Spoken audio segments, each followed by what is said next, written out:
velocity and variety of data is generated and consumed worldwide.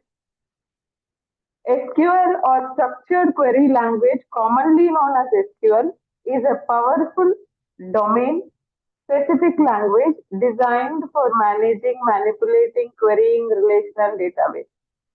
I do agree with you all that we all use Excel for data storage and stuff, but SQL is considered as the next level of data storage and retrieval of data. SQL Server as a standard language for interacting with relational database management system, which we generally call as RDBMS. SQL offers a lot of managing and manipulation and querying from the database. So in today's session, we will be learning or understanding more about queries and RDBMS. At Uni Athena, we also offer online free learning short courses and academic courses in affordable and flexible manner. For more details about the courses or short courses, which we have newly introduced in the year 2024, you also do visit our website www.uniathena.com. I am welcoming you, each one of you, to today's session. I also want to inform you all that whoever is joining from the beginning and stay back till the end of the session with us, stay with us, they will be getting a participation certificate emailed to you in your registered email ID. I am Shanti Iyer, Senior Academic Associate at Uni Athena, welcoming you all once again in today's webinar, SQL Mastery Techniques for Data Manipulation. Without further delay, let's welcome our panelist, Chirantan Lonkar, who is an experienced data scientist with expertise in Python, SQL, BigQuery, shell scripting, Docker, Kubernetes, etc., and various big data technologies such as SQL, PySpark, Hadoop, etc. To know more about him, he worked as a research associate at Indian School of Business, also worked as a freelance data scientist and a data science trainer, providing training to professionals and working with institutions and universities including IIT Bombay, IIT Kharagpur, IIT Roorkee, etc. Last but not the least, Chirantan also has worked as a video presenter for data science and analytics at Uni Athena. It's an honor to me to welcome Chirantan, and the session is yours now. Over to you. Thank you. Thank you so much, Shanti ma'am. Thank you so much for such a wonderful introduction. Thank you so much. I feel humbled. Okay. So hello all, welcome to this session on data manipulation using SQL. I hope I am decently audible and my screen is decently visible to everyone. Okay, all right. Without much further ado, let us start off with SQL or other data techniques, manipulation techniques with SQL. Okay.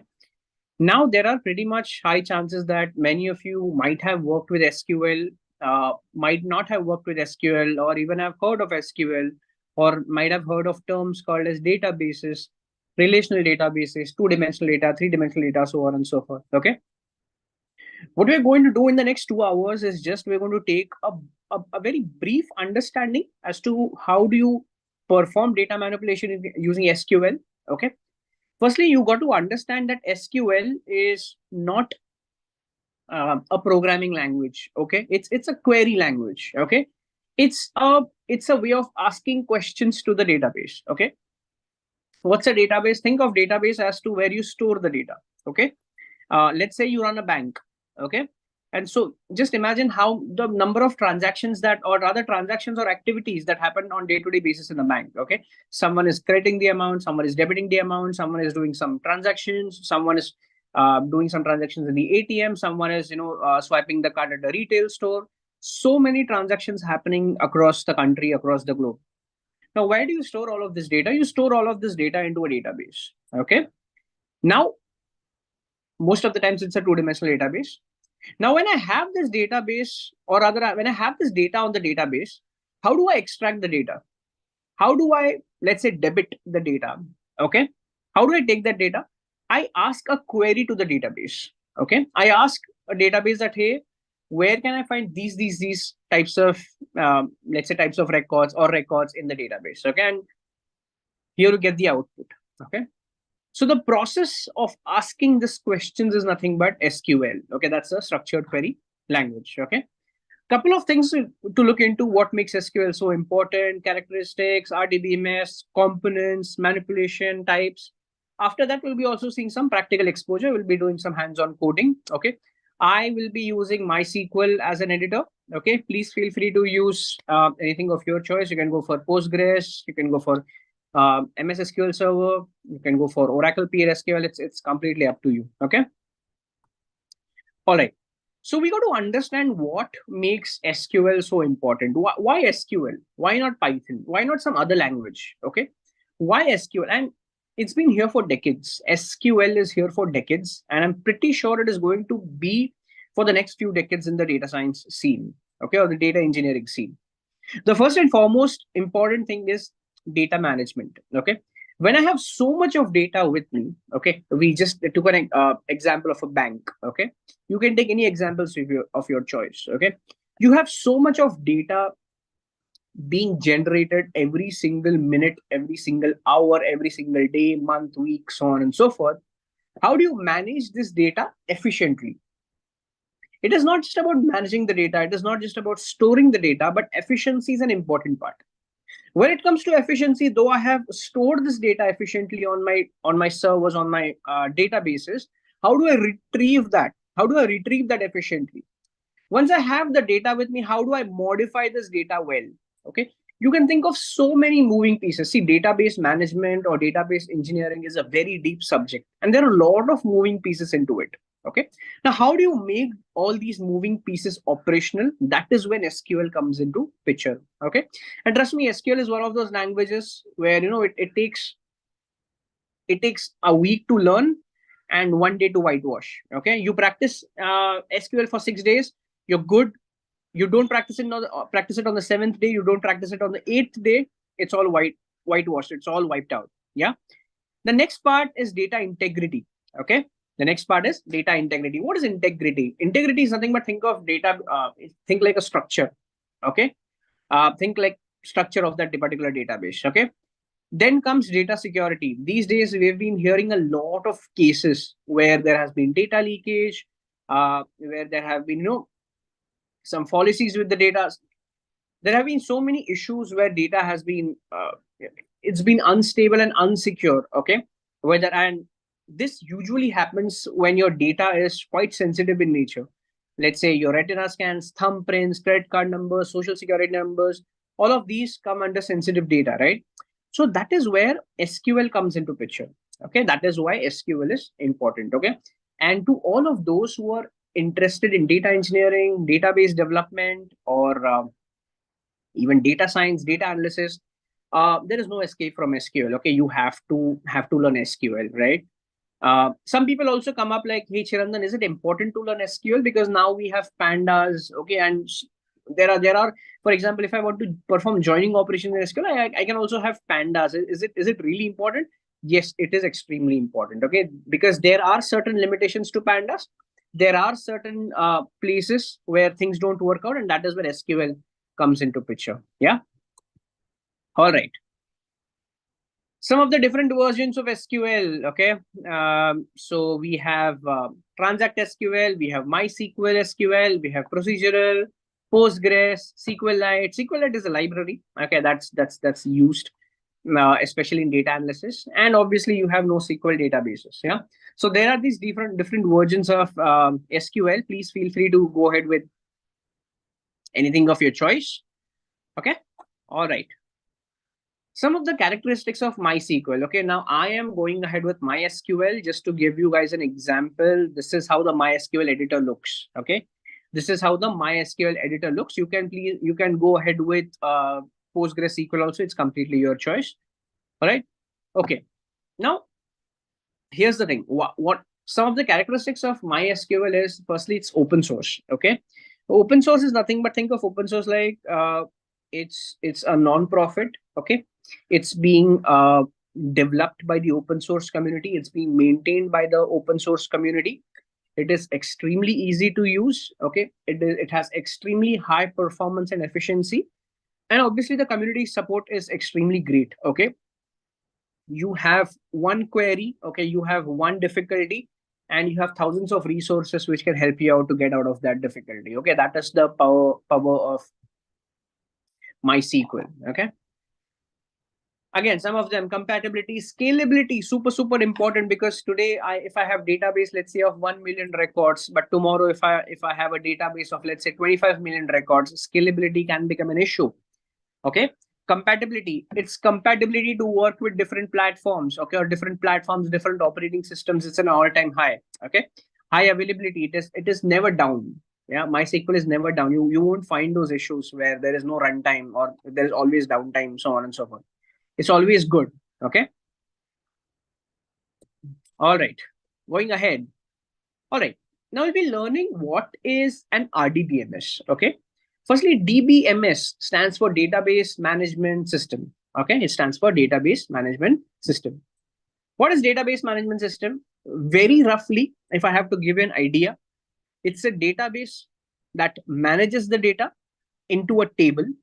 What's a table? Table is nothing but rows and columns. So I have all the data with me. I have gathered all this data. This data, I'm going to structure it into rows and columns, basically into a table. I, as a database, I'm going to organize this data into a tabular format. That's an RDBMS. That is what relational database management system means. Okay. But why do I need RDBMS? Okay, you might ask, Chirantan, is there any need of RDBMS? Okay, why do I need to go ahead with it?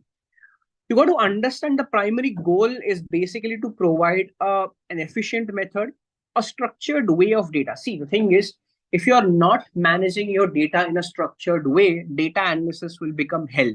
Okay, you won't be able to perform top-notch quality data analysis if your data is not structured well, if it's not managed well, if it's not stored well. Okay, it will become extremely hard to retrieve the data. Okay, and it's widely used in various applications, industry. You can look at the data. Okay, sorry, you can look at the diagram, and that will give you a fair bit of an example of what exactly an RDBMS is. Okay, so if you just look at this, there's a database. Okay, in that database, I am ingesting multiple things. I'm getting raw data, I'm getting facts, I'm getting certain values. I'm transferring that into an RDBMS. And RDBMS has multiple layers, or we can say multiple facets to it, wherein it has data storage, retrieval, admin, reports, queries, security, so on and so forth. And I, as a user, I, as an analyst, I, as a data scientist, can directly fetch the data from the DBMS. Okay. So that's the power of a relational database management system. All right. So which are some of the popular RDBMSs? Okay. Firstly, MySQL. Okay. MySQL is something that I'll be using for this session. The second one, that is PostgreSQL, is really good, and I usually recommend this to freshers. Okay, so if you're a fresher, just to get a very good hang of SQL, SQL queries, PostgreSQL can be a very good RDBMS to start with. Okay, obviously you also have Oracle database and MS SQL Server. Okay, which is basically developed by Microsoft. It's one of the most powerful SQL engines that is out there. Okay.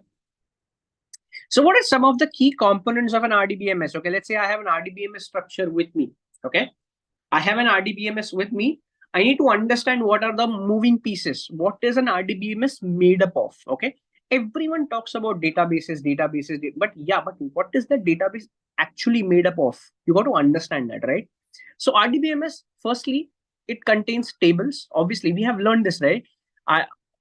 What is RDBMS? RDBMS is nothing but it's a way of structuring and storing the data into an efficient format, into a tabular format, rows and column format, such that it makes the data analysis efficient for me, right? So first and foremost, it has tables. Tables is nothing but collection of rows and columns. Then I have something called as data integrity, normalization, asset properties, SQL, relationships, so on and so forth. Now, these are all the concepts which I highly request you guys to read up on, because every individual concept is a different 2-hour topic. Okay. If you have learned SQL, you might understand this, okay? But out of this, normalization and asset properties are really, really important, okay?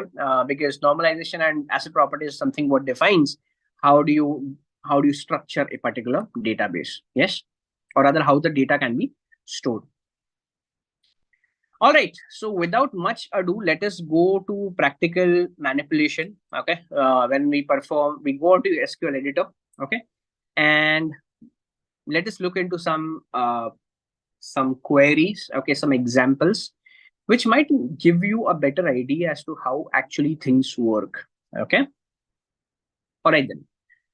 Okay. So can you just put a like a yes or a no in chat as to how many of you have an example? Have a background in SQL. Okay, how many of you have a background in SQL?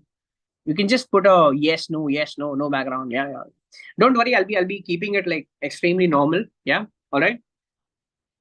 Okay. All right. So it seems like 50% of you have some background, 50% might not have a background. It's totally fine. Okay, let's keep it normal. Okay. All right. Okay, Thank you, so guys, Aryan. what we're going to do is we're going to create a database called as bank. Okay, we're going to create a database called as bank. All right. So how do you create a database called as bank? Now, this is basically a standard query as to how you write, or rather how you create a database in SQL. Okay, so I'll be first writing create database if not exists called as bank. Now, here's the thing. You have two options. You can also write create database bank, and that will to give you a correct output. Or you can also write this format. Both of them are correct if you want to create a database. Okay, what's a database? Database is nothing but it's just a collection of tables, right? We're talking about RDBMS in this case. Okay. Now, how do you create a database? I'll be writing create database if not exists. If not exists will actually check in my database. What this query will do, it will create a database called as bank, but it will also check that, hey, does a database called as bank exist? Let me just go and check. If there is already a database called as bank which is existing, it won't give me an output. Okay. But in this case, if it does not exist, if there is no database called as bank, I ask SQL that, hey, if there is no database called as bank, can you just create one for me? Okay, and then can you use that particular database? When do I say use bank, which means use database name? What does this mean? It means that, hey SQL, I have created a database. Now can we use this database because I have to perform some operations on this database? Okay, this is how you do it. Okay, so I'll be writing create database. If not exists, I give a name for this database. Okay, and then I say use bank, which is nothing but use this database. Okay. All right. Now, okay. Some people are asking which interface am I using? Okay. Yes, guys. Everyone, please feel free to practice alongside me. Okay. Uh, totally fine. Okay. And I am using MySQL. Okay, MySQL. You can see it right here. I'm using MySQL Workbench. Okay. Uh, See, you'll be having the recording of this webinar. Okay, or you can also record it. Then you can just go and get MySQL installed, and then you can just try to run it and try to create it on your own. Okay. All right. Okay. So guys, we have created this database called as bank. Okay. We have created this database called as bank in our this thing. Now the thing is, as I said, what is an RDBMS? RDBMS is nothing but collection of tables. Tables are nothing but rows and columns, right? Now, if I have to create tables, okay, how do I create a table? Let's say in my database, I'm going to create a table called as accounts. Okay, think of a database like a folder, and in that folder, you have multiple other folders.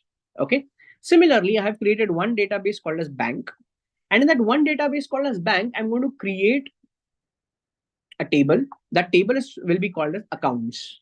Okay, so again I'll say create table if not exists. Now guys, again, this if not exists is completely optional. Okay, this is completely optional. You can also write create table accounts. it will still create a table. Okay. But if I say create table if not exist, this is just a way of checking if there is or there already exists a table called as accounts. Okay. So I'm saying create table if not exists accounts. Okay. And in that table, I'm going to create certain attributes, or we can call them as columns. Okay. Some people call it attributes, some people call it columns. It's one and the same. Okay. So in that table called as accounts, I'm going to have couple of columns. Okay. The first column is customer ID. The second is account ID. The fourth is account balance. Fourth is account type, last transaction date, and branch ID. Okay. I'll be also sharing this code and chat with you guys. Okay. Just for your reference. I would recommend you guys to not spam. Okay. Unless and until there is something important, not spam the chat so that everyone can have access to the code. Yeah. All right. All right. So I've shared the first piece of code with you guys. Okay. Wherein we're creating a table, and in table we are creating certain columns. Okay. We're giving data types to it. Okay. Now if you see, customer ID will hold values which are of int, which means integer data type. Okay. It will hold int, which means it will hold the values of integer data type. Think of integer data type like a whole number. 4, 5, 13, 52, 2000. They're all integers, right? I'm also keeping this as a primary key. What is a primary key? Primary key is nothing but it's a unique identifier to the table. What's a unique identifier? Think a unique identifier like a column which has all the values that are unique in nature, which means there is no repetition, there is no duplication. At the same time, it does not have null values. Okay, that is a primary key. Then I also have something called account ID. Account ID again is integer. Okay, account ID is again an integer. Okay, and I've given it a constraint as unique, which means all the values in account ID will be unique in nature. Because obviously, guys, think of a bank which has multiple customers. If two customers have a same account ID, that will create a mess, right? Because if there are transactions lined to different customers having same account ID, it's not cool, right? And then I have account balance. Okay, now account balance I've kept it decimal because some might have account, because think of it, account balance can be decimal, right? Can be 0.50, so on and so forth. Yes. Then there is an account type. Account type is mostly savings, checking, say, so on and so forth. Or in India we have savings, current, so on and so forth. Okay. Then the last transaction date. Okay, when did you perform the last transaction? And obviously the branch ID. What's the branch? Okay, where is it located? Every branch also has a branch ID located. Okay. Now let's say I'm going to insert certain records in the account table. Now guys, what have I done? I've created a database, right? I've created a database. In that database, I have created a table as well. In that table, I have created certain columns. But what do I do with the table and columns if I have no records to insert, right? So now this is where I insert the records. Okay, this is where I insert the records. I'll be writing insert into accounts, which is nothing but, hey, can you insert into this particular table, okay, which has these columns, okay, and can you insert these values, okay? Now, if you look at the values and the accounts, or rather the columns, it is nothing but it is mapped to one on one. Basically, customer ID 1, having account ID 101, having account balance 5,000, having account type savings, last transaction date that he, let's say, transacted on is, let's say, some 12th of January 2023, and the branch ID is 1. So what are we going to do in our accounts table? We're going to insert these values. How many records are there? Some 20 records. So our table will have 20 records in it, okay, which will be mapped to these particular column. Okay, let me share this syntax with you guys, and once I show you the table, it'll be much more clearer to you. Okay. All right, I think I need to share it here.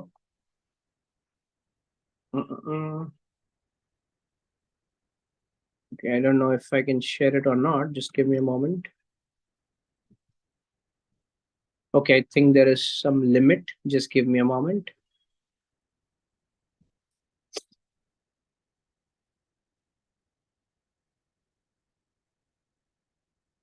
Yeah, there's a limit. All right. Okay, 7. I think I have shared till 7. I'm sharing the next few.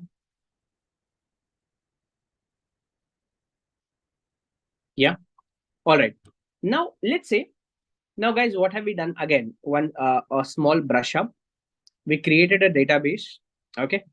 In that database, we created a table called as accounts. In that table called as accounts, we created certain columns. Okay. Then in those columns, we inserted certain values. As simple as that. Now let us see how.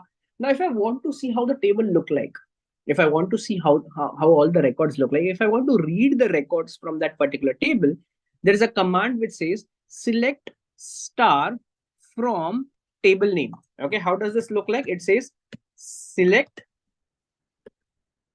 everything from table name. Okay, now everything, if I want to extract all the records in SQL, if I want to extract all the records, I use asterisk. Okay, that is what I use. Okay, I use asterisk. So I say select everything from table called as accounts. And when I run this, let me run this. Okay, what's wrong? Just give me a moment.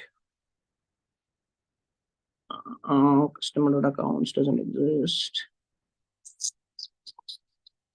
Okay, what went wrong? Just a moment. Just give me a moment. I think something went wrong. Okay. Let's okay, let's call it accounts SX. Hmm. Mm, all right. I'm just renaming it, guys. Don't worry. Yeah. And now if I run this, yeah. Can you see the table now? Okay. Can you see the table? The table now has customer ID. It has account ID. It has account balance. It has account type. These all records are nothing but the records that we inserted.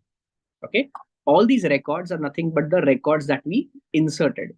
Okay, so you can see all these records. Okay, 6th, 7th, 8th, 9th, so on and so forth. Yes, if you look at the 8th record, okay, it says 8 108 6000 checking, so on and so forth. Similarly, 8 808 was 6000. So you can see this record.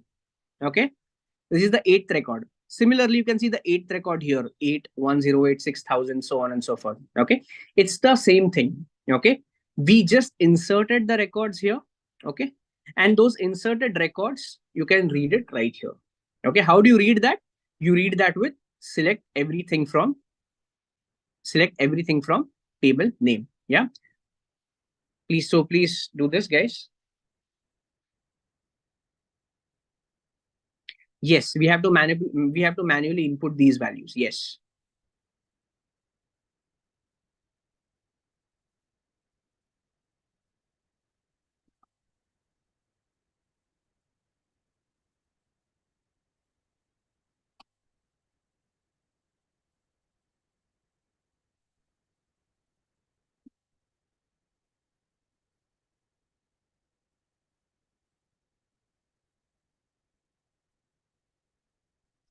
So why it became, so someone asked why has it become accounts X? See, the thing is, I think there was some issue when I started running accounts table.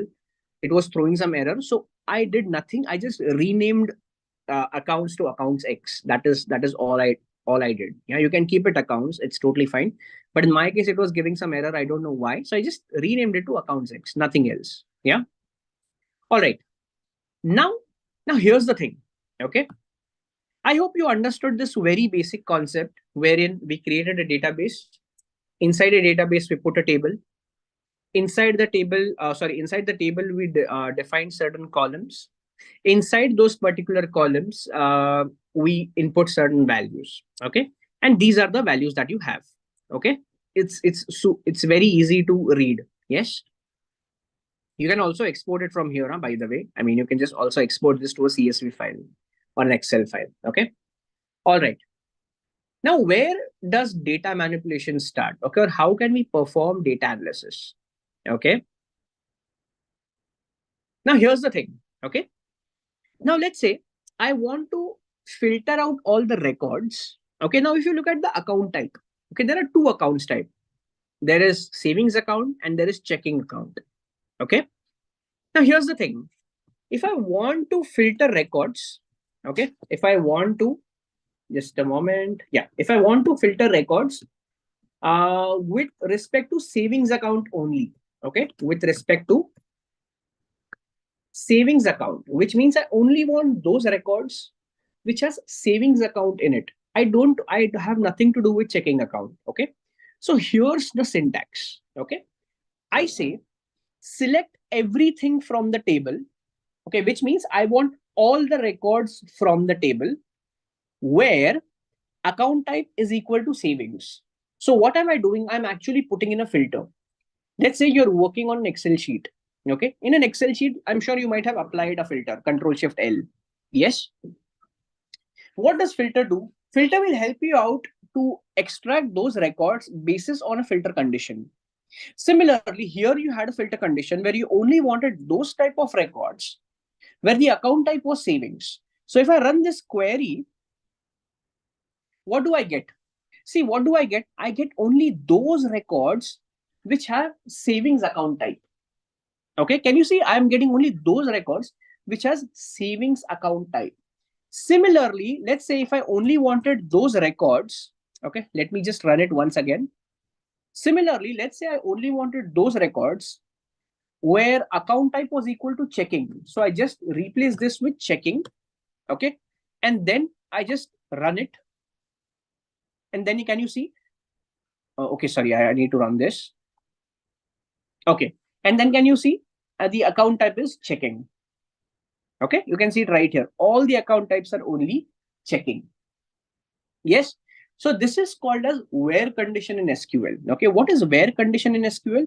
Where condition in SQL is nothing but I have the data with me and I'm going to apply a filtering operation. So basically, I only want those outputs which are important to me and not the other part. That is where condition comes into picture. And if you actually look at the SQL language, it is pretty much like plain English. Yes, it's pretty much like plain English, where you're asking that, hey, select all the records from this table where this particular column should be equal to savings. Yes. Now let me just copy paste this once again here. Okay. Now you can see we have certain number of records. Let me run this script once again for savings account. Okay, and you can see there are a couple of records with you where the account type is equal to savings. Now the thing is you just have some 20 odd records with you. Okay, and hence you can just take a count 1 2 3 4 5 6, and you can understand that okay, there are roughly 7 10 accounts which basically have, or 7 or 10 customers which have savings account. But now tomorrow, imagine you are dealing with 1 million records, 5 million records. How will you understand basis on that particular condition? That is where something called as count keyword comes into picture. Okay, count keyword. Count is a very self-explanatory term. It is going to count the records number or basis on a particular condition. Okay, it is going to count basis on a particular condition. I am just saying that okay, so hey, I'm telling SQL that hey SQL, I have this condition, okay?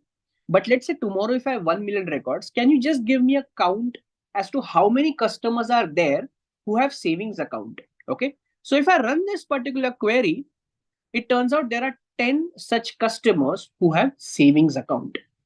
Okay. So what did I say? I say count of asterisk. See, asterisk, only asterisk means everything, all the records. But when I say count of asterisk, it means can you count the number of those customers who satisfy this condition? Okay. Similarly, if I apply it here and I want to know how many such customers are there who have checking account, let me just run this query. It turns out again there are 10 such customers who have checking account. Yes. Let's please do this.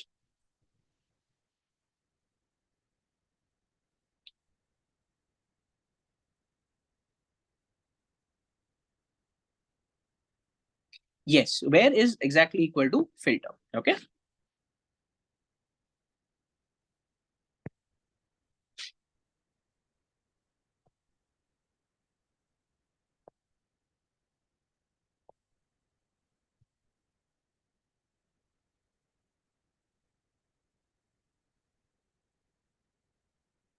All right.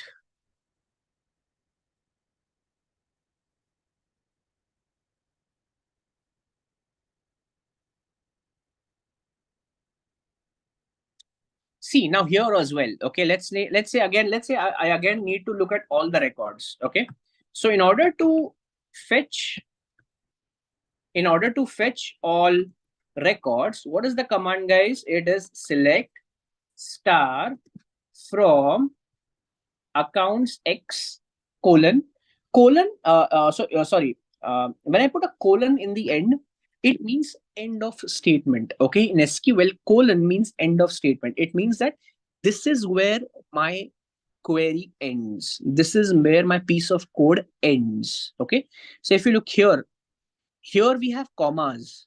Okay, here we have commas. Yes, but in the end, I have a colon, which means this is where my piece of code ends. Okay.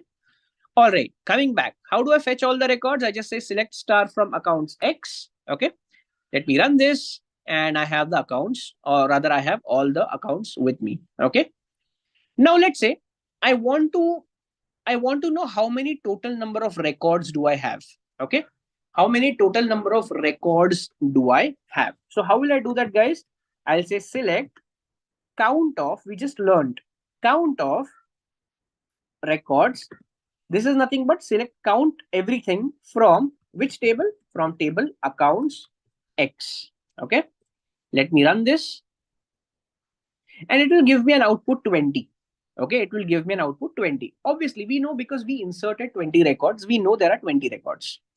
But guys, please look at the name of the column. Please look at the name of the column. The name of the column is count of star. Do you really think this is a good column name? No, right? It is not a good column name. We have to rename this column name. Okay, because tomorrow, let's say you have to perform certain operations on this data set. A column with a column name or an attribute with a column name called as count, bracket, asterisk will be extremely tedious to work with. So how can I rename this particular column? Okay. How can I rename this particular column? There is something called as alias that we use. Okay. There is something called as alias. Think of alias as a one more name that you give. Okay. Like a pet name that you give. And that alias is given by as keyword, as keyword. So what am I doing? If you look at this particular piece of code, okay, it says select count of star. Okay. If I run this, I get this output. But I am saying that count all the records, count all the records from my database or from my table as total records, which means you rename this as total records from this particular table, accounts X. And when I run this, can you see count of star has now been replaced with total records? See, when I ran this, the name of the column was count of star. But I was not happy with count of star as the column name. So what did I do? I just replaced or renamed that particular column name as total records. And when I run this piece of code, what do I get? I get 20. And you can see the name of the column has been now changed to total records. Yes.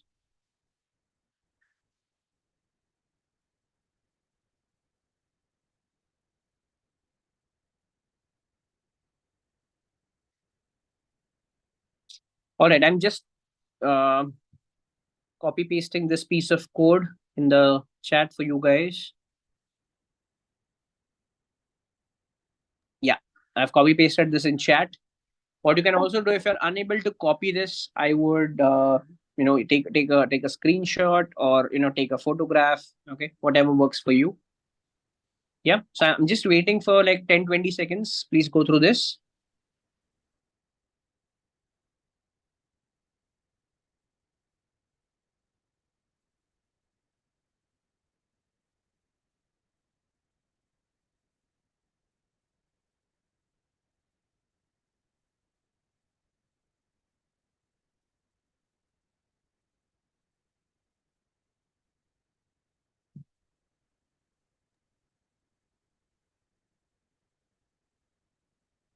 All right. So if anyone cannot copy this text, I would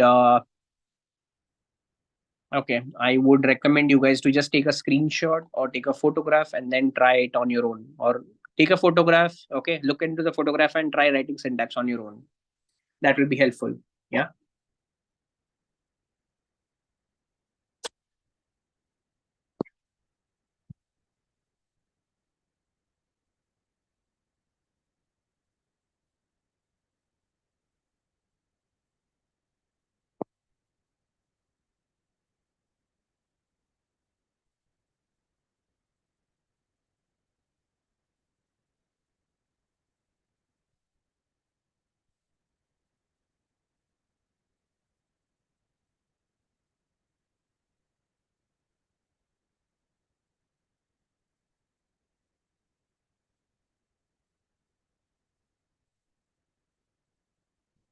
All right, moving ahead. All right. Yes, SQL Server can also be used. Yes.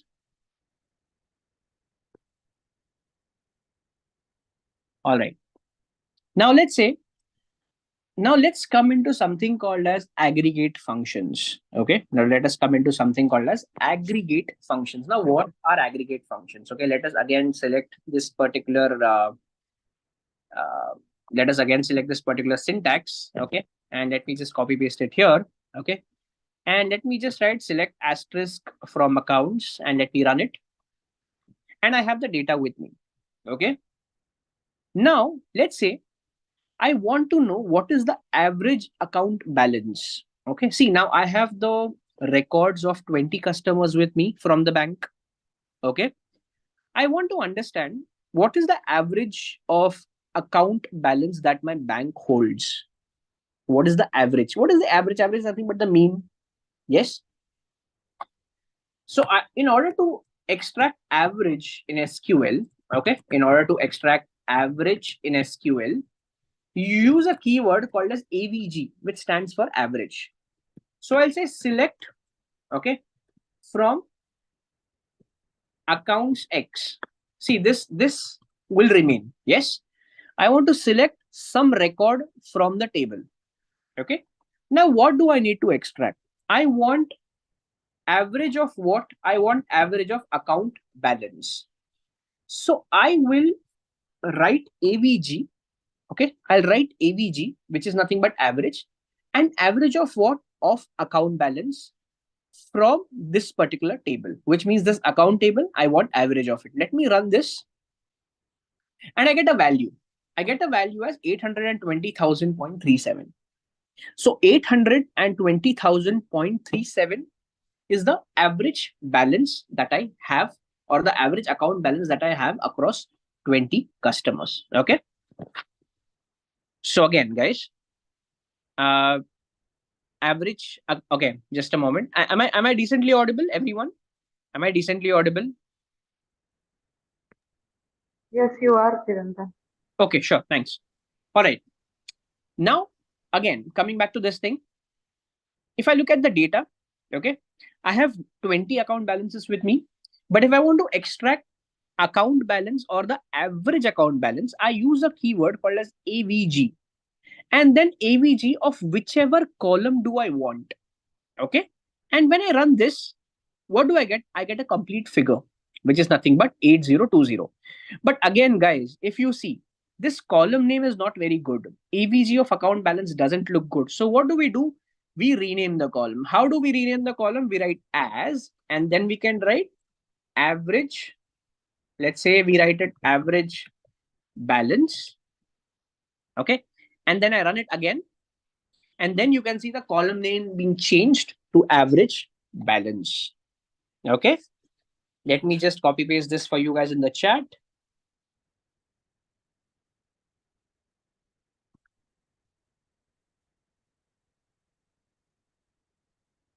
All right. Okay. So again, everyone, what did we do? We took account balance column. In account balance column, we took the average of that particular column. We renamed it to average balance, and then I got the figure. Okay.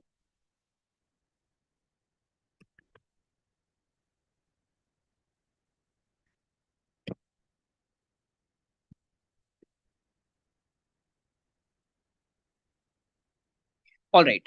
Now, what have I done here? Okay. See, let me just copy paste this piece down here. Okay. And let me just remove this part and this part. Okay. And now let me run the piece of code. Okay. So if I look at the output value that I have got, okay, if I look at the output value that I have got, it is very tedious to read. Okay, it is 8020.375000.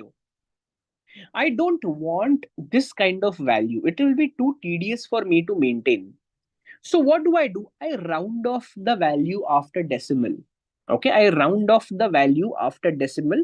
So I say that after the decimal, I want only two places. After the decimal, which is after 0 point, I only want two places, which is 0.37 or 0.38. So I use a function called as round. Okay, so I use a function called as round, and inside the round function, I wrap the average balance query and I say comma 2, which means wrap it up, or rather, I only want two decimal places. Okay, after point 0 point, I only want two decimal places. Okay, and then when I run it, you can see that particular tedious thing has now rounded off to 8020.38. Yes, I'm sharing this code with you guys in the chat. I'll re-explain it to you. Don't worry. Okay. Exactly, just how we use in Excel, round function. Correct. Yes. Now, again, what have we done, guys? See, in the first case, we wanted the average of account balance. Correct. And the average of account balance, this particular value was very tedious to maintain. Right. If anyone asks me that, hey, Chirantan, what is your account balance? I'm not going to tell him that, hey, my account balance is 123.7878787. I don't do that, right? It's idiotic. So what do? I just tell them that, hey, my account balance is 123.45. Correct? What have I done? I have rounded off to two decimal places. So if I want to round off to two decimal places, what do? I take this average of account balance and I wrap it up into round function, and then I say comma 2, which means after the decimal, I only want two decimal places. And when I run it, I get 8020.38, right? So please do this.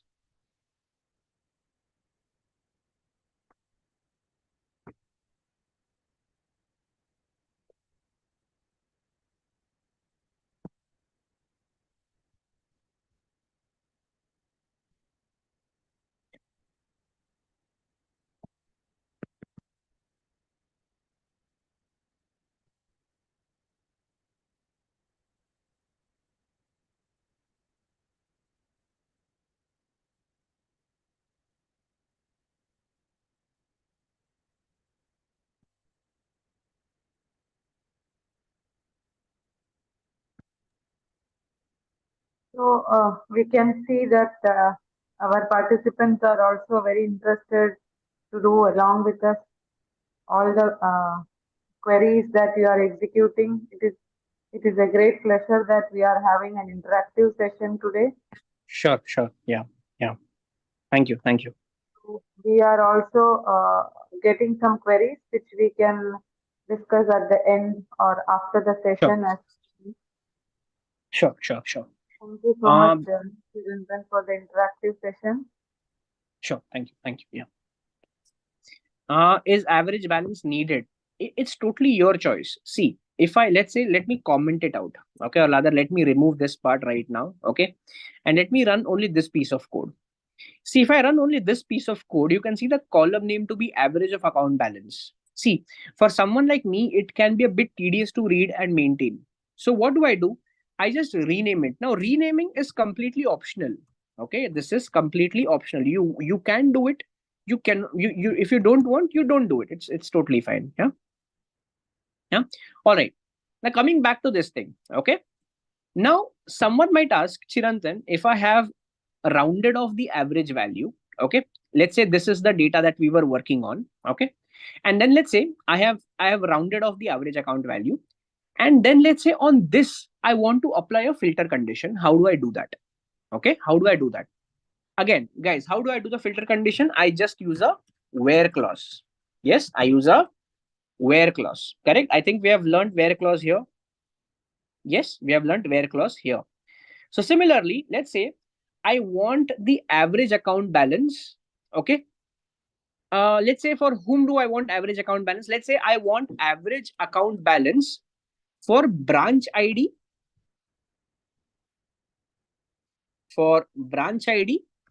equal to 1. Okay. Let's say, sorry, for branch ID equals to 1, which means to all the people, or rather who have deposited their money in branch ID 1, I want what is the average account balance. So I'll get to know that, okay, in branch number 1, this is the average account balance that I have. So I took the query. On that particular query, I applied a filtering condition where branch ID is 1. Let me run this. And what do I get? I get to know that in branch ID 1, the average balance is 11,614.68. Okay. Similarly, now let's look at what is the average account balance in branch ID 2, and let us compare the two. Okay. So what have I done? I have just copy pasted this. Let me also copy paste and put in the chat for you guys. Yes. All right. I have just copy pasted this piece of code here, and then here I write branch 2, correct? Where branch ID equals to 2. Now we know that branch ID 1 has $11,600. Let us see for branch ID 2. Let me run this. And for branch ID 2, it is $6,757.46. So it is a no-brainer that though we have equal number of transactions, that is 10 transactions for bank ID 1 or branch ID 1 and 10 transactions for branch ID 2, yet branch ID 1 has higher average account balance, which is $11,000, and branch ID 2 has lesser account balance or average account balance as compared to ID 1, which is $6,700. Okay. Please do this. I've already shared this with you guys in the chat. Just copy paste it and change 1 to 2.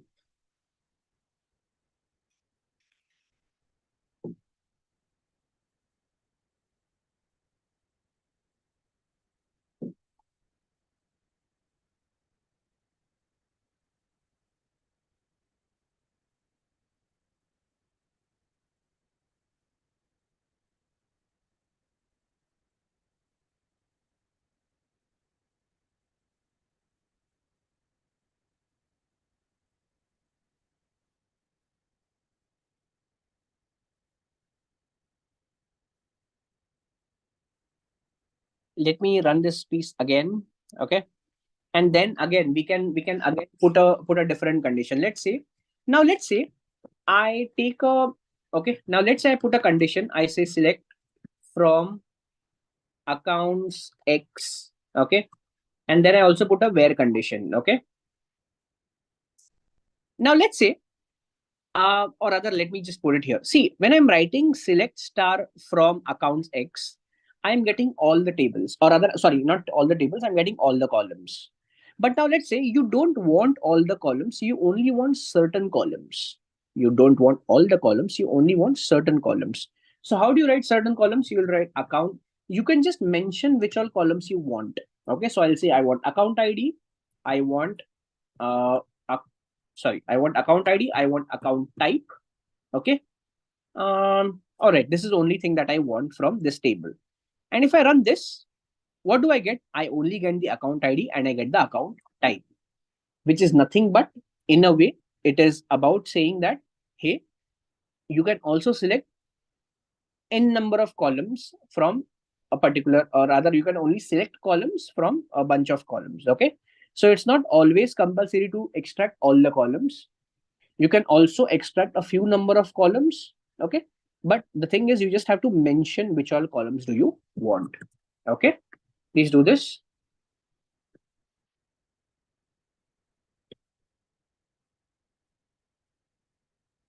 Then what you can do, you can also see guys. Okay. Just a moment. What have I done? Yahan pe I have extracted all the columns. Okay. From this particular table using star.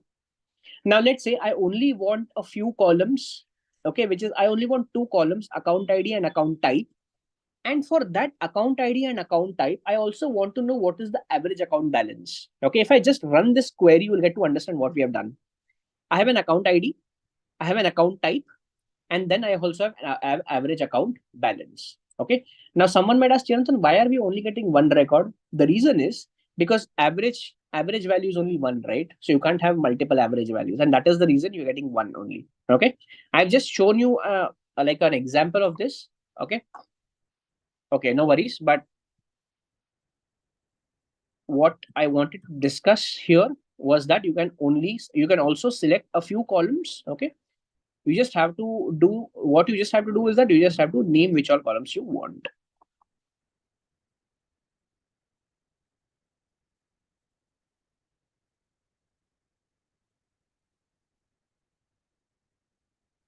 All right.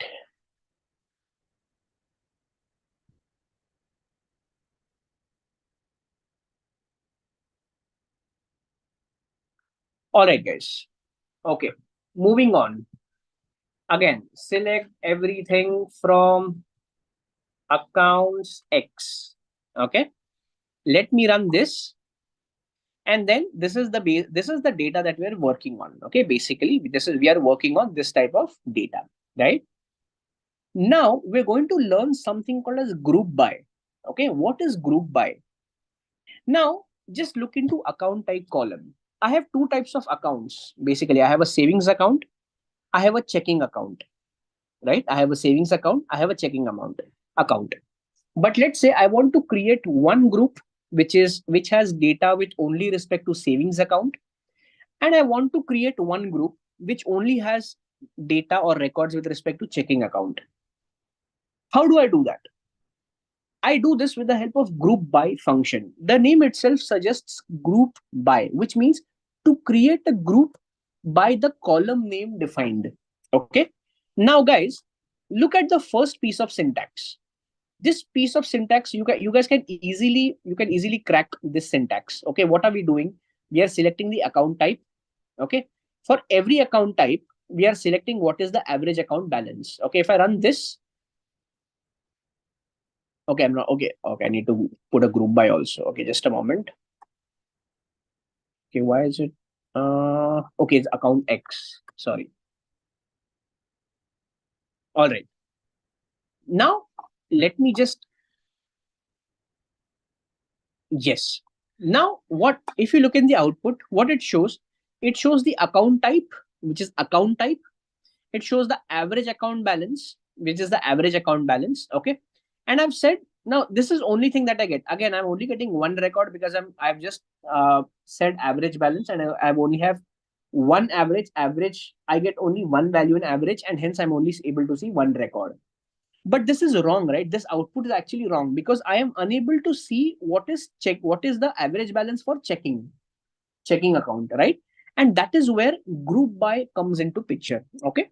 So if I now run this, you can now see I'm getting an average balance for savings as well as an average balance for checking also. And that is what group by does. Please note, group by will come in the end after from. Okay. So here's the thing. I've selected the columns that I want. I've selected account type. For account balance, I wanted the average. I wanted to rename that as average balance. I wanted it from this table called as accounts X. And I wanted to group it by the account type. So when I run this, what do I get? I get account type and the average balance for that account. Okay, let me just share this with you guys in the chat. Group by is nothing but you're grouping it. Okay, let us just again run this particular example. Okay, and then let's say we want to write select account ID. Okay, and let's say we wanted let's actually copy paste this here only. There's no need to write it once again. And then let's say now we want to group by branch ID. Okay, now we want to group by branch ID. Let me run this. Now, can you see? Now, as per different branch IDs, I'm again getting an output. Okay. Actually, let's not run this right now. We'll get too very confused. As of now, only run this. Okay. Wherein what do we get? We get savings and checking, and what is the average balance per account type.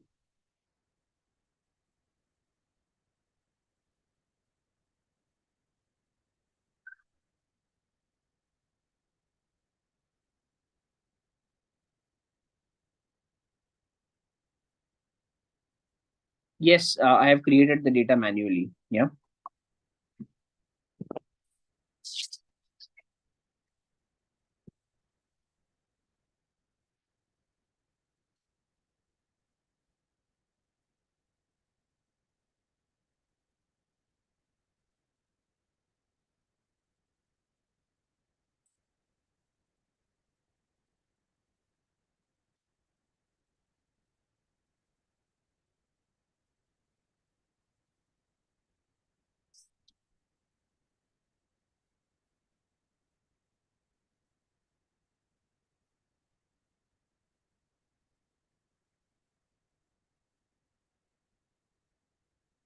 All right. Now let us say I have this account balance with me. Okay. And in that account balance, I wanted to know which is the maximum amount and which is the minimum amount. Okay. It's very simple. You just have two functions called as max and min. Okay. So if I say select max of account balance, which means from account balance column, I wanted which is the maximum value. I alias that as maximum balance from this particular table called as accounts X. And when I run it, I get to know the maximum value or the maximum balance that I have is that of $18,000. Similarly, what if I want to know what is the minimum account balance? I'll be using min function.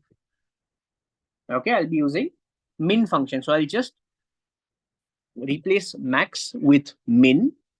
And if I run this now, I get to know that it is $600. Okay. So I now know the maximum account balance is okay. This should be actually renamed to minimum balance. Okay. Yeah. So now it says minimum balance $600. And let me run this and it will tell me the maximum account balance is $18,000. So that is how you get to know what is the minimum value and the maximum value. Let me put this in the chat for you guys.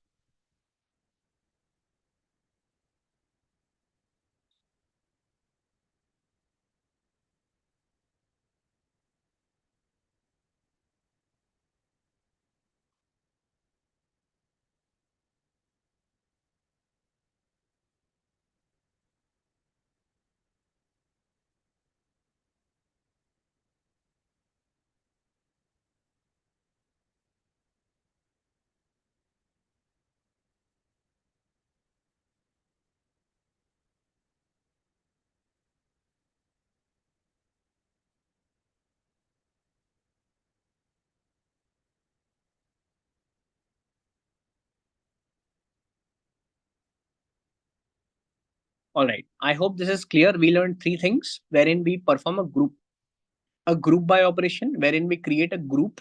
Okay. And as per the group, we understand different things. Okay. And then I take a maximum and you can also break the code like this. Okay. There is no need. It's not compulsion to write in one piece. Okay. Or one single line. You can also break it. Okay. This is how you get the maximum account balance and this is how you get the minimum account balance. Let's say I want the sum of all the account balance. See, let's look at the table once again.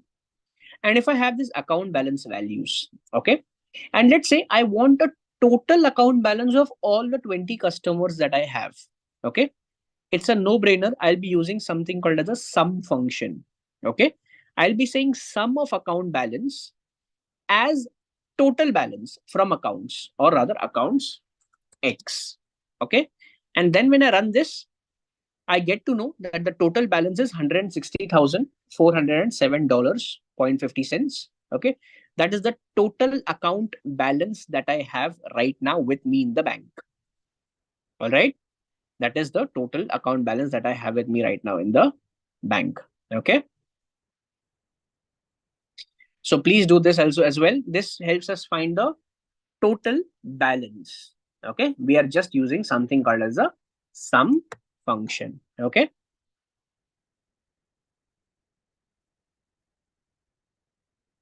Please do this, guys.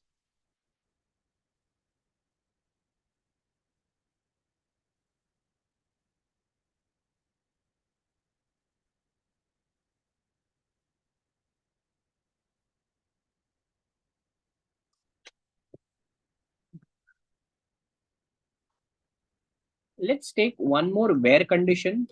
Okay. And in this where condition, we'll be doing a comparison. Okay. Let's say I want to select everything from accounts table. Okay. Or rather, this means select all the records or give me all the records from the accounts X table where account balance is greater than $10,000. Okay.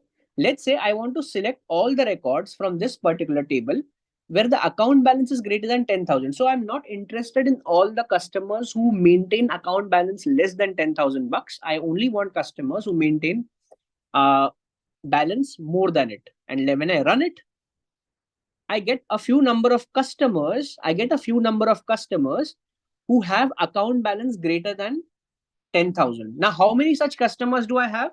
I'll apply a count function. I'll apply a count function. And now when I run it, I get to know out of 20, there are 5 such customers who have account balance greater than $10,000. Okay, let me share this with you guys in the chat. This is called as applying where clause using a comparison. Yes, correct, Sonali. Yeah. So what are we doing? We are saying select count of star from this particular table where the account balance is greater than $10,000. Yes, please do this. I've shared it in the chat.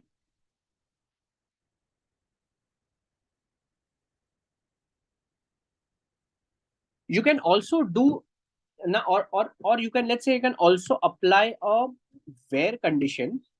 Okay. Or rather, you can also apply multiple filters. How do you apply multiple filters? Let me just copy paste this here as it is. And I'll say, give me the count from this particular table. Okay. Give me the count from this particular table where the account balance is greater than 10,000 and let's say branch ID is 1. Okay. Let's see if there are any values here. So it turns out all the 5 customers are from branch ID 1. Okay. What do we get to know? There are all the customers are from branch ID 1. What have I done? I am basically filtering it on this condition where the account balance is greater than 10,000. Okay, where the account balance is greater than 10,000 and the branch ID is also equal to 1. Okay, please do this. I also share this with you guys in the chat.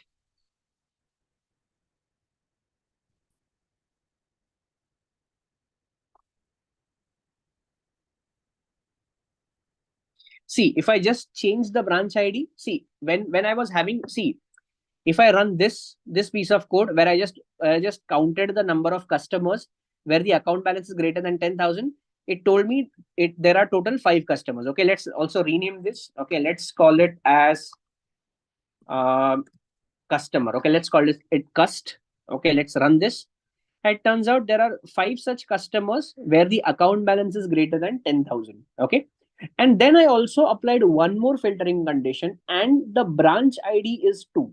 So I just wanted to check if there are any customers in branch ID 2 who have the balance greater than $10,000.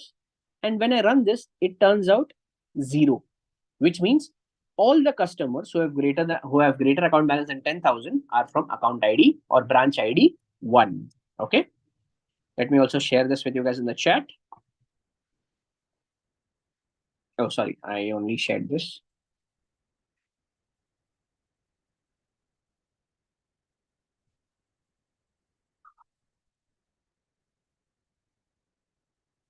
All right. With this, we go for a small 7-minute break. Okay. And let's be back in 7 minutes. Okay. Thank you.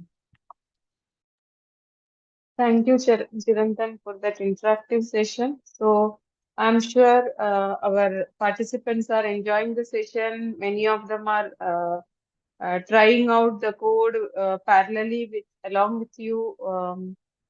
From the beginning, there are few queries coming up. I just want to make it clear to the attendees that in all the RDBMS and DBMS, the statements are the same.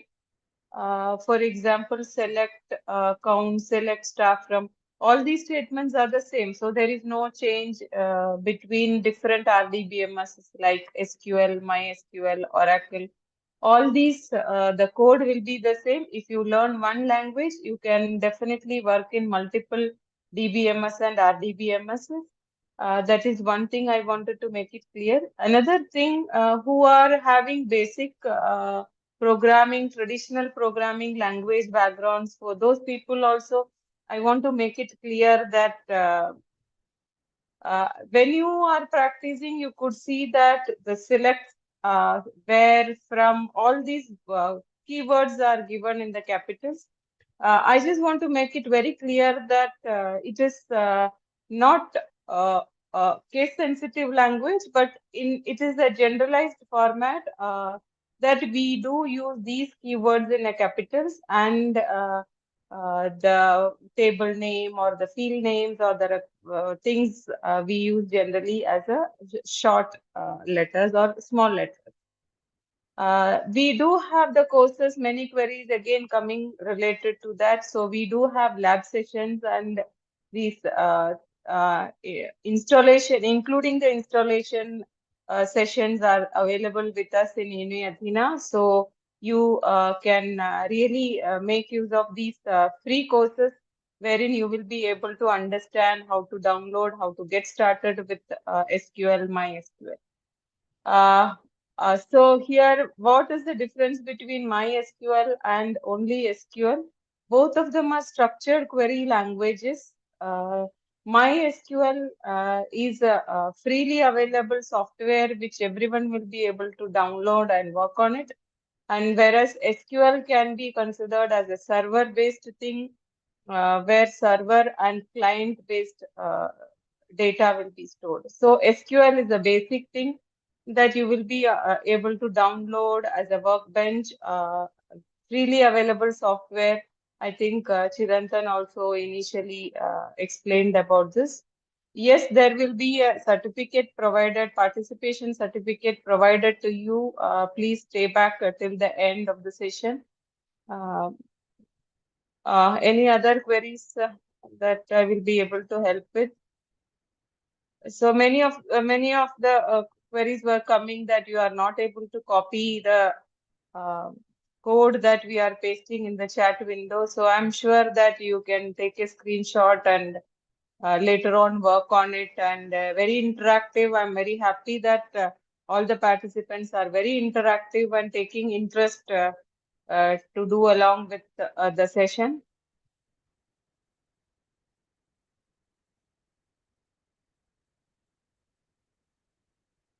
Thank you for this opportunity for Uni Athena. Also, everyone is making use of the SQL refresher.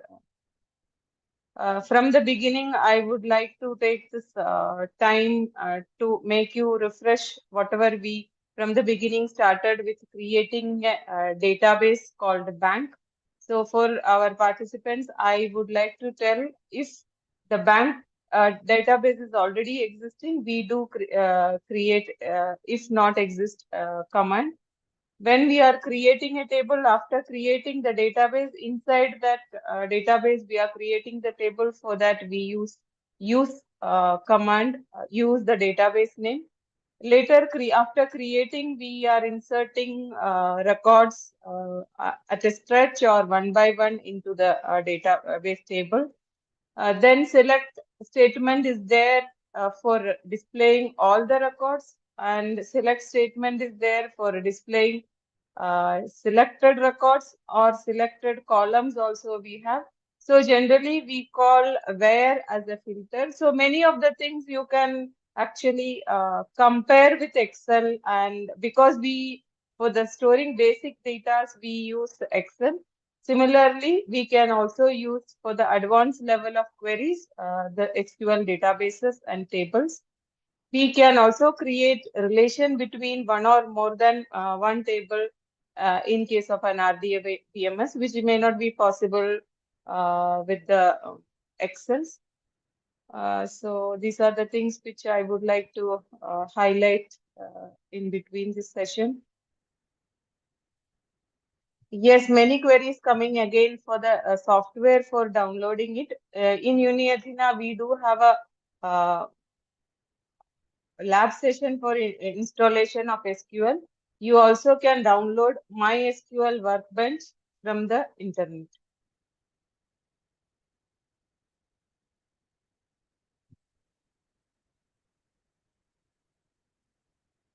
Further, to continue with the insertion and select statements, we used where clauses to filter our records or displaying the selected records. Chirantan also introduced the aggregate functions. The meaning of aggregate functions are returning one single value for the entire row or column. So we call aggregate functions are like average, rounding, round with average, minimum, maximum. All these commands are considered as aggregate functions because aggregate functions always return one single value. No multiple values will be returned with the aggregate functions. Finally, we also saw order by to sort the values in ascending or descending order.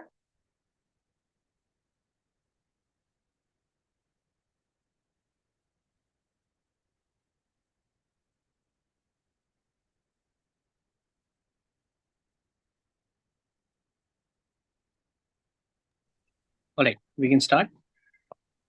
Yes.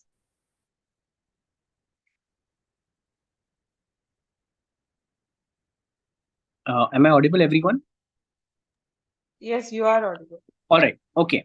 So we stopped at where condition. Okay. And so what did we do? We applied a where condition along with a comparison operator. What is comparison operator? See, think of greater than, less than, so on and so forth. Okay. For example, let me remove this part and let me just uh, replace greater than with less than. Okay.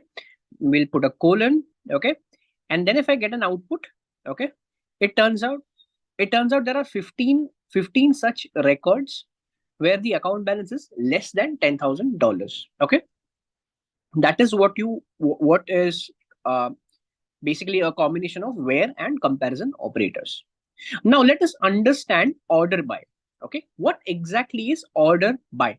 Order. Look at the keyword order by. Order means the hierarchy, which means how do you want the records to be? How do you want the output to be? Do you want the output in an ascending fashion? What is an ascending order? Ascending order is nothing but you start at the smallest and you go to the largest. Or you want the output in the descending fashion, which is you start with the largest and you go to the smallest. How do you want the output to be? Okay. Let us first look at the data. This is the data that I have. Okay. Now let's say I want to order the records by account balance in the descending table. I want to order the records by account balance in the descending order, which means the account balance that I have, I want the highest account balance at the start and slowly and steadily moving towards the smallest account balance. Okay. How do I do that? I'll be using something called as an order by keyword. Okay. Order by is nothing but in a way I am telling SQL that, hey, SQL, select all the records from this particular table and then on the account balance column apply an order by function and keep that order in descending fashion. DESC is a keyword for descending order. Okay, DESC is basically a keyword in SQL for descending order. So I'm telling SQL, please fetch all the records from this particular table. Okay, and order the records in the account balance column in the descending fashion. And then when I run this, you can see guys, if you can recall, see, when I said select the maximum account balance, what was the maximum account balance? It was $18,000, right? And now you can see this record, which is $18,000 right at the start. When I run this again, can you see $18,000 is our first record and slowly and steadily moving towards $600. What is $600? $600 was nothing but the least amount. So guys, what have we done here? we have basically taken the account balance column and we have ordered it into a descending fashion. Now, someone might ask, Chirantan, what if I want it in ascending order? How will I do that? Okay. Let me just call this ascending order. Okay. And now let me just copy paste it here. Okay. And now for ascending fashion, there is no need to write anything. Okay, there is no need to write anything because by default, order by gives you the output in ascending fashion. Let me run this. Let me run this piece of code. And can you see it is in ascending fashion? See, the the minimum most balance, which was $600, is now at the start. From the smallest, we go to the largest, which is $18,000. Yes. So please note, only and only when you want the records in descending fashion, you will be using this keyword called DESC, which stands for descending. And when you want the records in ascending order, you don't have to put anything after account balance or after anything after order by. By default, it will give you ascending order. Okay. Let me just copy paste and share it with you guys in the chat.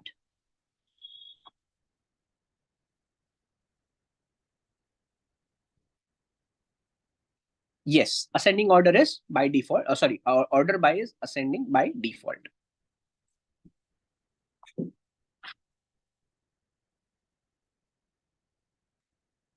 Please do this.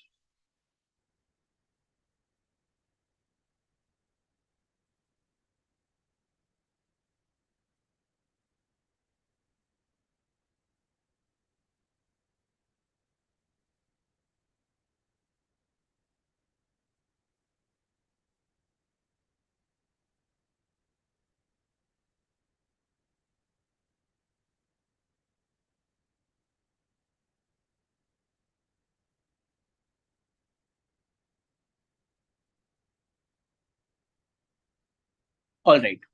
Now let us say you want to update certain records. Okay. Now let us again run this query. Let us again look at the table. Now let's say you want to update a certain record. Okay.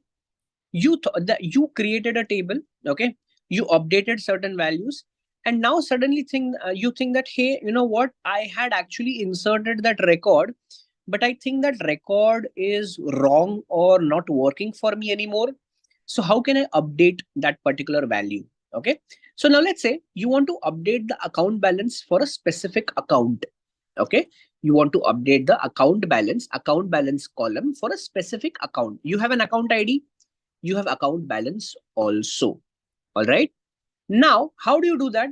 For this, you use two keywords. One is update and the other is set. Okay. One is update and the other is set.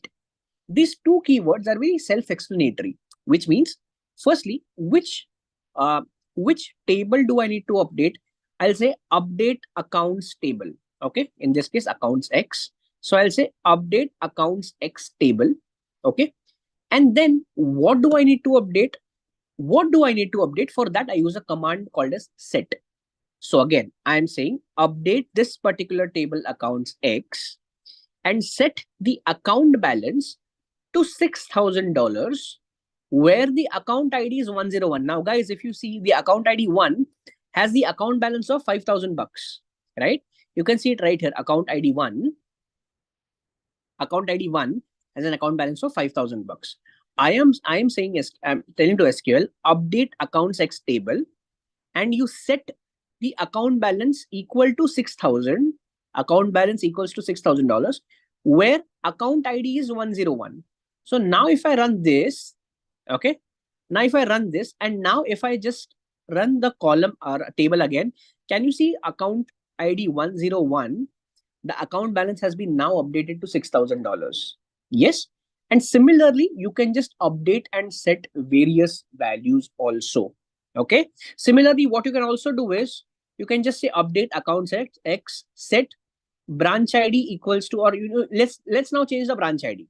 Now you can see account ID 101 has branch ID 1. Let's say we want to set the branch ID.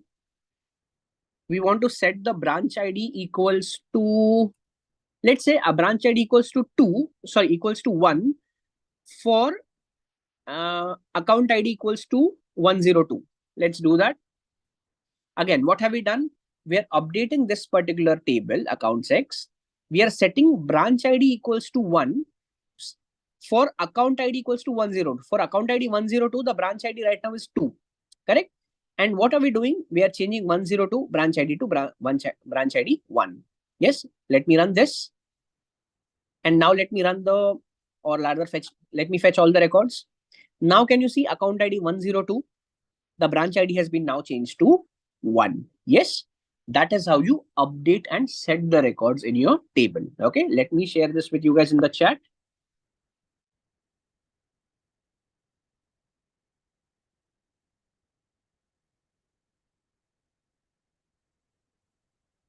Okay, is it not getting copy pasted?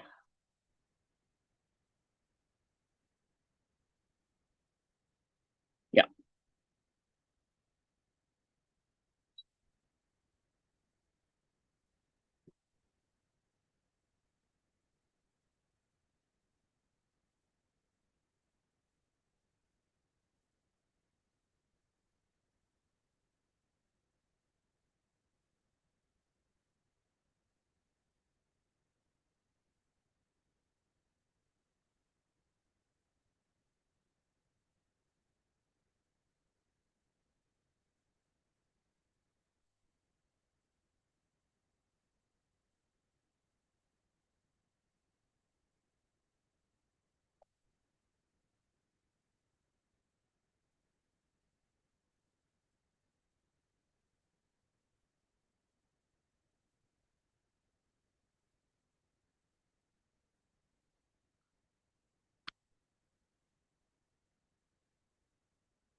Okay, so you cannot update like multiple records at one go. You have to do it one by one. Okay, I think Harish asked that question. So you have to update it one by one.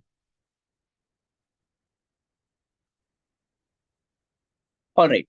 Now let us say I want to delete certain records. Okay, I don't want certain records. What will I do? I'll be using a keyword called as delete from. Okay, I'll be using a keyword called as delete from.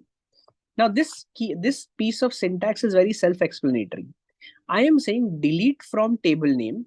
Okay, I'm saying delete from this particular table called as accounts X, where branch ID equals to 3, which means any record. See, and now in this case, see branch ID equals to 3. You can see it right here, 3, 3. Any record which has branch ID equals to 3 will be now extracted or will now move out. Okay, or that will be deleted. So again, delete from is basically used to remove or delete the records where you satisfy this particular condition. I'm sharing this with you guys in the chat. You can just run this. It's very self-explanatory. This is basically used to delete the data or delete the record. Yeah. All right, 20 seconds. Please do this.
All right. Now we'll be learning a data manipulation technique called as subqueries. Okay. What does subquery even mean? Okay. Subquery is nothing but query inside a query. See, this piece is called as a query. This is a query. This is a query because itself, the name itself is structured query language. So this is a query, so on and so forth. Now, what is subquery? Think of subquery as query inside a query. So I'll be writing a query. Okay, I'll be writing a query. I'll be wrapping up that query inside one more query. Think of think of it like a toffee. Okay, think of it like a toffee. The toffee that you get is basically a subquery, and the wrapper that is there in the outside, that's a outer query. Okay, so what is important? The important is toffee, right? You don't eat the wrapper, you don't eat the outer query. The important part is the subquery, which is the toffee. Yes.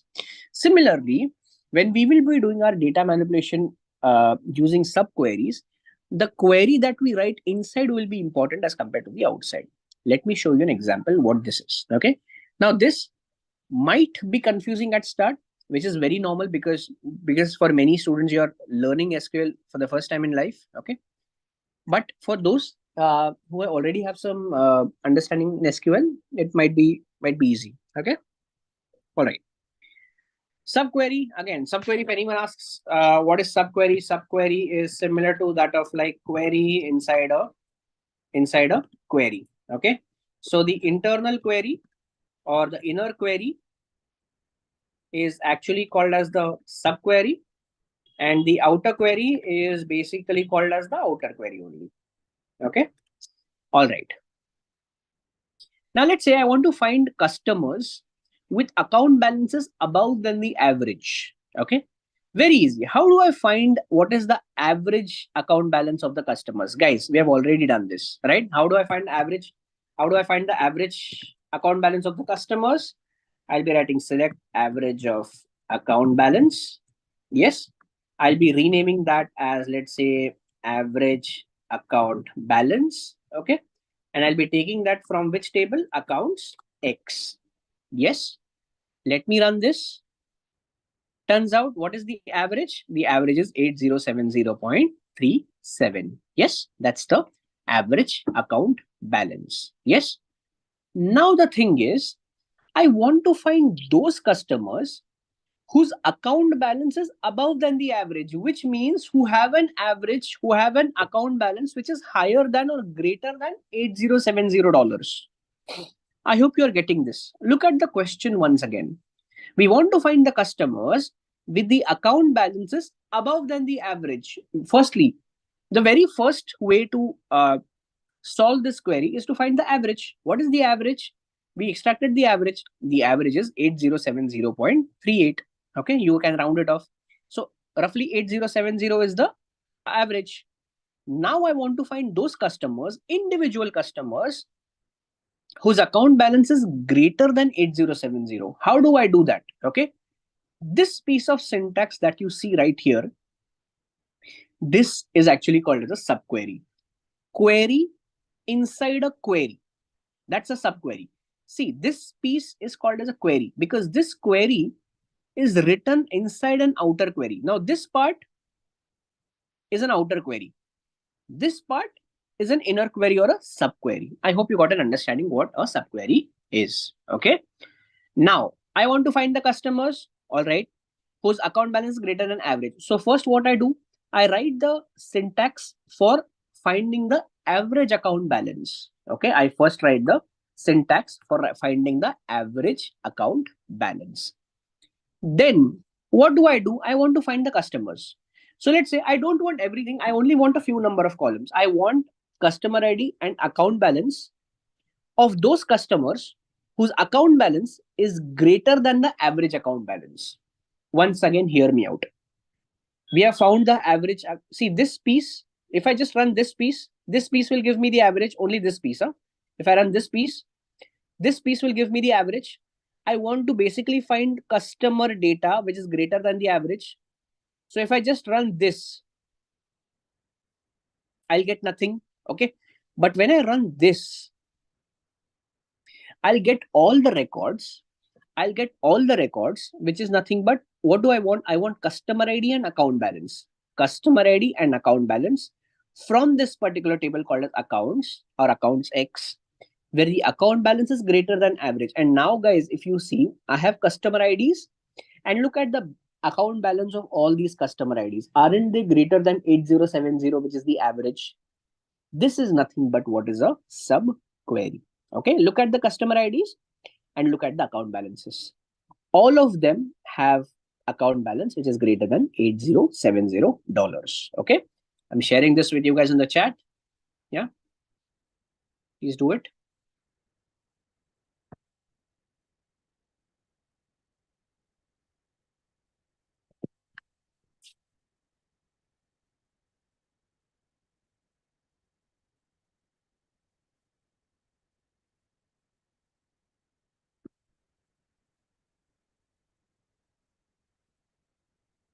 All right, to all those who okay, let me just switch on my camera. All right, I understand, this is like a new session. Many of you might be new to SQL, but trust me, you only learn things when you do it hands on. Okay, I might have spent the entire session giving you PPTs and stuff, but that might have gotten boring. But when you do hands on experience, when you do hands on coding, that is when you learn and you learn faster. Okay. All right. So that is the only reason I shifted to taking it hands on. I understand some students might have struggled, some might have experienced, but this was basically an attempt to give you first hand understanding of how do you do data manipulation with SQL. All right. I hope you guys are doing it with me. And this is nothing but what a subquery is. We'll see a few more examples. Okay. Yeah. Please do this. I've already shared this in the chat.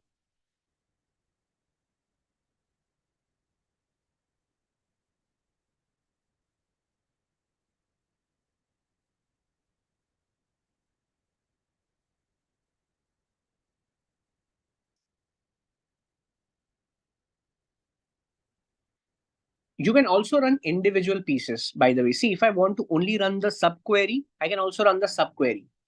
Yes. So you can, in SQL, you can also run the individual pieces.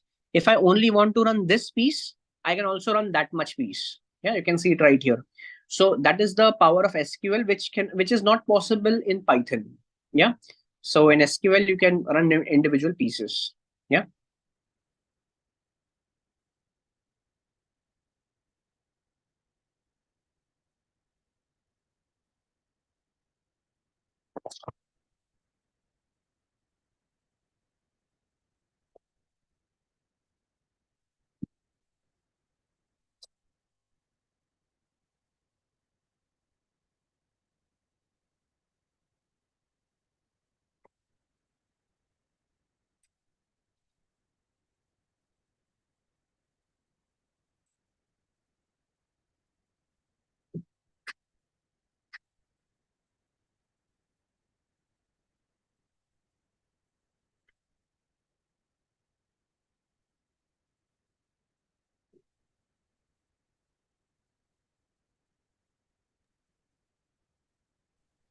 All right. Moving ahead.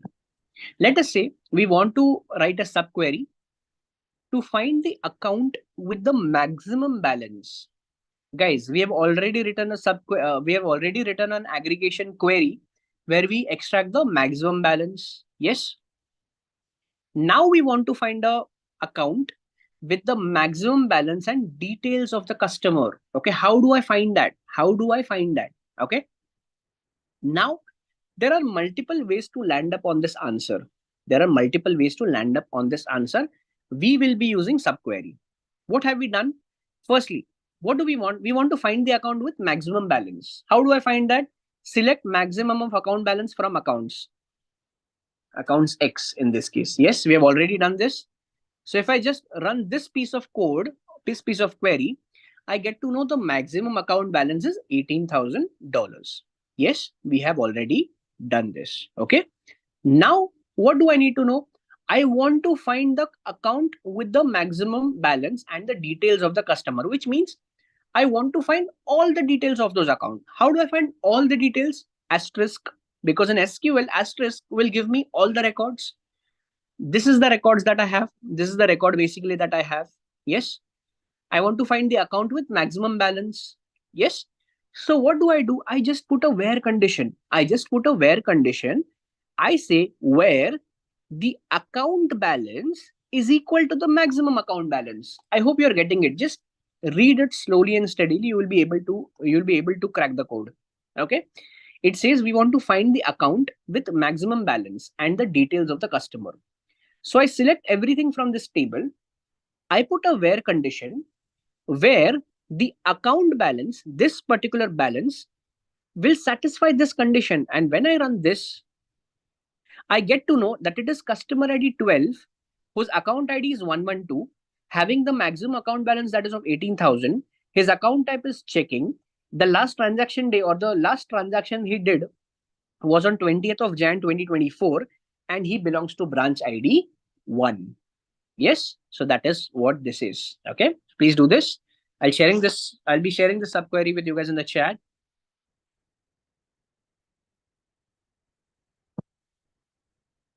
Yeah, I've shared this, shared the query. Okay.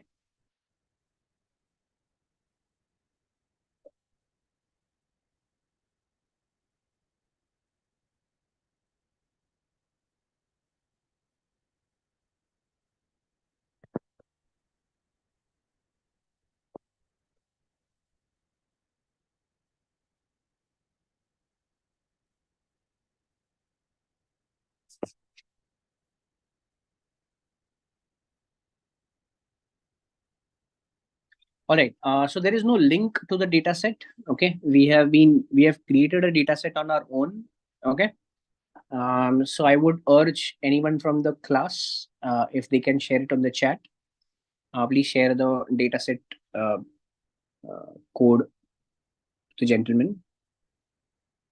Once again, guys, what have we done here? We want to find the account with maximum balance. Okay. How do I do that? I select all the records. I select all the records from the table. I put a where condition. Again, what is a where condition? Where condition is a filtering condition, similar to that of using filter in Excel. I say where the account balance is equal to select maximum of account balance from the accounts. And when I run it, I get all the details. All right.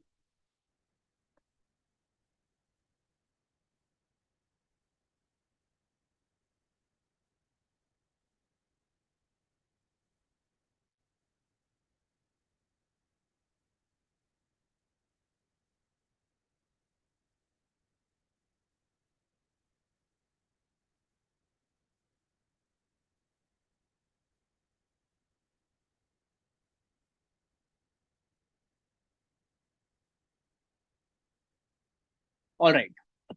Some more data manipulation. Okay. All right. As we are heading towards the end of session, let us just brush up on a few more queries. Okay. All right. Now let's say I want to find top n customers. Where is it? Yeah, top n customers. N can be anything. It can be 5. It can be 10. It can be 25. Doesn't matter. Yeah. We want to find the top n customers with highest account balance.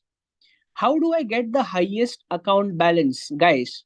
I'll be selecting some data, or let's say I only want 2 columns. I only want customer ID and only want account balance. I want that from accounts X, and I will use order by. If you can recall, what is order by? Yes, order by is nothing but I want to put that particular column into ascending fashion or descending fashion. So I'll say order by account balance into descending fashion. And now I use something I use a keyword called as limit 5. What does this mean? Okay, firstly, let us only choose this much data. Let us only run this piece of code. What does this piece of code give me? It gives me certain number of customers. It gives me the customer ID for sure. It gives me the account balance for sure from this particular table called as accounts X. And then I apply an order function on the account balance column in descending fashion. Okay. But what do I get? I say limit 5. Now let me run this once again. I say limit 5. What does this limit 5 mean? Limit 5 will only show me those many number of records, which means if I say limit 5, it will only show me 5 records. You can see 1, 2, 3, 4, and 5. See, it ends at 15. Yes, 1, 2, 3, 4, and 5. So it says limit 5, which means it will show me top 5 customers with highest account balance.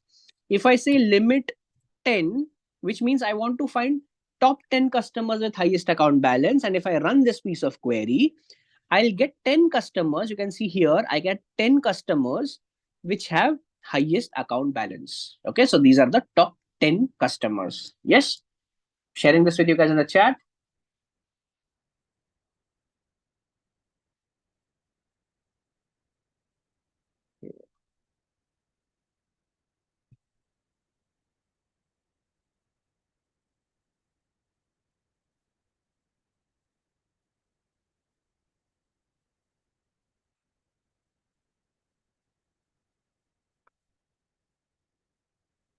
Again, what have we done? We wanted to extract the top n customers with highest account balance.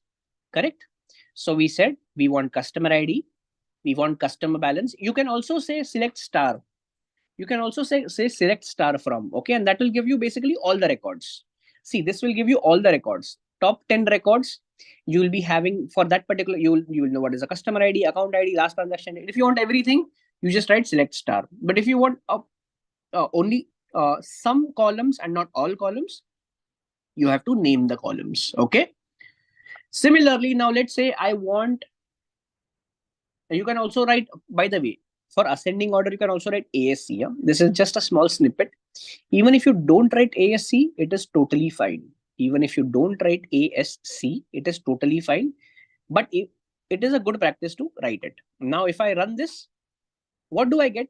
I get top 10 customers with least account balances.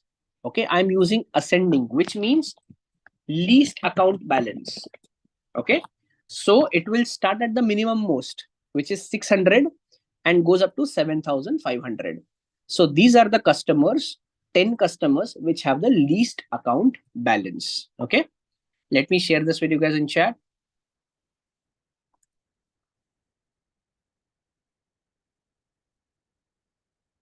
Yes, Harish, it can be.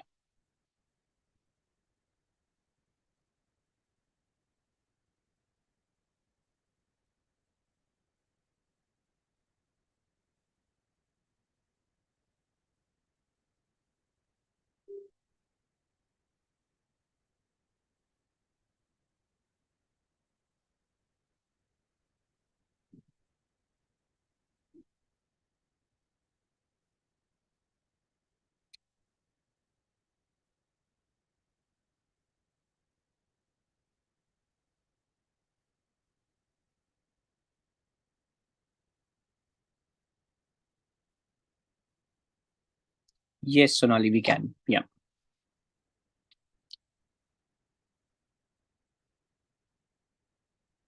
Now, can I perform group by on two particular columns? Okay. Now, guys, if you can recall, we had actually performed a group by operation on one column. Yes, we had actually performed group by on account type, if you can recall. Yes. Now, let's say I want to calculate the average account balance for each account type. So we had two account types. We had saving accounts and we had checking account. So now we want to find average account balance for each account type in each branch. Okay. See, now the output is getting more granular. We just don't want average account balance for each account type. We also want it for each branch. So what do? I say firstly I want the branch ID. I want the account type. I want the average of account balance as average balance. I have aliased it from accounts. Okay. And then what do I say? I want to group it by branch ID and account type. See, guys, please note the order has to remain the same. See, in first select query, what was the order? Branch ID. And after branch ID, I wrote account type. Similarly, this order has to be maintained in group by also, which is branch ID, comma, account type. And now when I run this query, what do I get? As per the branch ID, what is the account type and what is the average balance? So now I know for branch ID 1, accounts type savings, average balance is this much. For branch ID 1, account types checking, average balance is this much. For branch ID 3, account checking, balance is this much, so on and so forth. Okay. Again, what have we done? We wanted to calculate the average balance. Okay. We wanted to calculate the average balance for each account type for each branch. We had three types of branch 1, 2, and 3. We had two types of accounts, savings and checking. And we obviously we know how to find the average. Yes. So I say I want branch, I want account type, I want the average value from this particular table, and I want to group it by branch and account type. This order has to remain the same. This goes on to tell us that you can also perform grouping on multiple columns. Okay. Let me share this with you guys in the chat.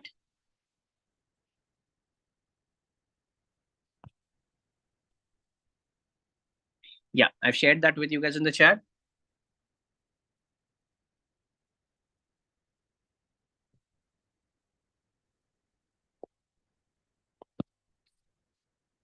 All right.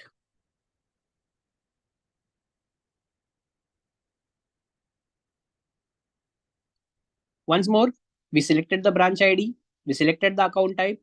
Okay. Look at, see, firstly, try to try to look at the question and try to break the question. When you break the question, it will be easier for you to write the code. Look at the two key points or two keywords in this particular question: each account type, each branch. When it says each and each, blindly go for group by. Okay.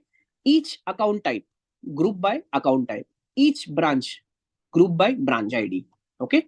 And then this piece of query is, you can also write select star. It totally depends like which all columns you want to extract. Yes. Then you also take average. Yeah. I have shared this query with you guys in the chat. Okay. And with that, we end with the session for data manipulation using SQL. I hope this was super informative and I hope you enjoyed it. Let's open the dice for Q&A. Thank you.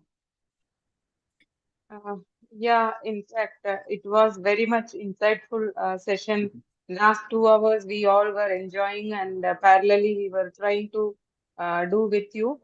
Those who were unable to do, I request everyone to check the YouTube and practice this session. As today, Chirantan has explained with one table, we expect more sessions with multiple tables. I also want to give one tip to our attendees today who are here till the end and mentioning they all are enjoying the session. If you gain more knowledge, because SQL is a very simple programming language, your SQL skills will add up to your Excel skills also. So I mean to say that you can use these things. Many of the things like you can compare with Excel, you can also use these SQL queries somewhere in Excel. So I request all of you to visit our website and try to attend the free courses available with Uni Athena for SQL. And I repeat two things. One is the recorded session is available in YouTube. The second is that whoever were there with us till the end of the session, the participation certificate will be provided. Many questions are parallelly answered, Chirantan. I don't think many Sure. queries are available.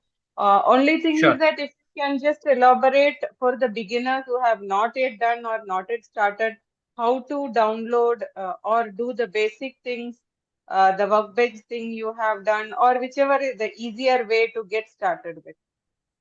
Okay, Yeah, sure. I will do. So the easier way to get started with SQL. Hello. Yeah, you are audible. Yeah, yeah, go ahead. Okay. Okay, sure. So you want okay. So if you want to start working in SQL, okay, uh, very basic. You can just go on YouTube and you can just watch any YouTube videos like how to download MySQL, how to download PostgreSQL. I would, I think Jay in the chat has also actually given the link from when you can download MySQL. I would highly request for all those who want to start learning SQL, PostgreSQL is very good. Okay. So for that, you need two parts. I'll be writing in chat. You need to download PostgreSQL. Along with that, you need to download pgadmin 4. Okay. I've written in chat. You can just go on YouTube and try to look at the installation session as to how do you install PostgreSQL and pgadmin 4. PostgreSQL is the SQL engine and pgadmin 4 is the editor. Editor is basically the, think of it, right, where you write the code. So in this case, this is our editor. Okay. So if you're comfortable using PostgreSQL and pgadmin 4, that will be super helpful, and that will also increase your confidence as to how you write code in SQL. So I think starting with Postgres is a very good option.